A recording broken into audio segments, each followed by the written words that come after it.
camera. Welcome back to the Mountain Morning Show. I am so pleased to have in studio Paulette Stevens, who is the founder of the Lifestory Library Foundation. Welcome to the show. Thank you. Thrilled to have you here. As a journalist, the story is probably the most important thing to me, and the people who I talk to often, we don't get to talk much about their personal story, especially in a setting like this. I could tell, this type of a show. But it is, for me, one of the most important moments, and that's learning what someone is really about. When I interview an athlete, I want to know more about them than their sport and what they do. Right. And that is really what Lifestory Foundation is all about, too. It's the inner story. That is right. Well, tell me a little bit about the foundation, how it started, and what it is about. I was a journalist, too, and my favorite part about my job was the actual interview with people for feature stories. Right. And then I became a personal historian, and I helped people create beautiful books. And then I discovered that the books just sat there, and even the wisdom that was in them needed to be shared, and we needed to learn from one another and bring those materials together. So the idea behind the Lifestory Library Foundation is that we collect, save, and share the personal life stories of our time as valuable recorded history. Wow. And by bringing it together, the volumes together in print, audio, and video, which is your field, we can archive them and then send them up through the Digital Public Library of America so that they can be accessed by people all over the world. Wow. You know, I often say you can't teach a young person a life lesson, but as you and I have discussed, when you have a story, then you can. In fact, it's very interesting because the easiest and best way to pass values to the next generation is simply to tell stories. But that art form is being very much disrupted because people live far away, and we are missing the values, we're missing our roots, and we need to hold on to them while we still have them. Having a family dinner to even discuss a couple of things that are going on, what's going on in your life, is it's rare. Exactly. That's right. Let alone getting to the point where someone can take the time to tell a story the way that we, traditionally as humans used to. Which is the reason why we're trying to help people write their personal histories as well as tell them.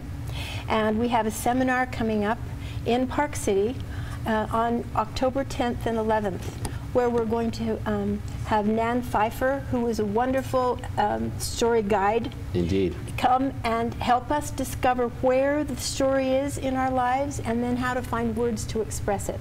And she wrote a book about that very same thing, right? That's right. Yeah. Memoirs of the Soul, a writing guide. And this really goes into the very specifics of how to put your history down. Yes, That's in a really meaningful way. How to get the inner life and not just the travelogue of what happened, but it's the why it happened and how you felt about it and the losses as well as the joys. And especially the results, the things how it changed affected your life. How it changed your life, that's right. Wow. I saw some interesting exercises in here that seemed like they would do quite a bit to bring that out. And they're things that you remember from creative writing class that you probably don't remember to do, That's right. where they talk about, this one is a particular favorite of mine. So this one's talking about everything, from adoption to, life events. And you see that it comes out as this person playing basketball. It's a very important part of that person's life as well. So. Well, we invite people to come because we know that they have stories that are inside of them that haven't been told.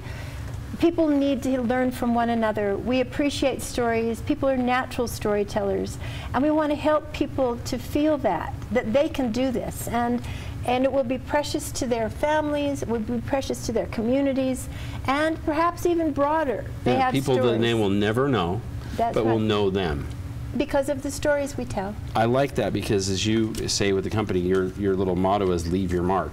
Leave your mark. And that's what so many of us want as we get to, as we travel through our life. We start to think as we get older, and I know I'm starting to think this myself, what am I, besides my children, what am I leaving behind? That's right. What legacy is there? That's true. And I think that the only lasting legacy is, in my opinion, has always been the written word, and nowadays I think it certainly is the visual of that as well.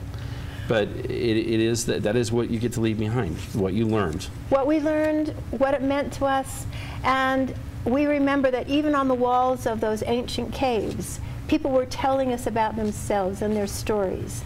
Yeah. And this is as ancient as our culture and our language, is the storytelling element of how we hold on to our heroes and the things we believe. Wow. And if we don't share those stories, the ones who follow us only have what they have available, and not from trusted sources and kind sources like the families that love them. We really have a responsibility to pass on what we know. Indeed. And leave our mark. It's kind of writing an instruction booklet that you wish you had all this time, and we could be writing it for the folks that come along behind us. That's right. Well, we hope people will come to the seminar. It's a great event. October 10th and 11th at Park City. It's in the Deer Valley Resort. It's the Silver Baron Lodge. And we're so excited to have people invited, and we've invited them from all over the nation to come to this event and to go away from the world and the kind of frantic pace we live, yeah, and relax and find words in the beautiful setting of Park City.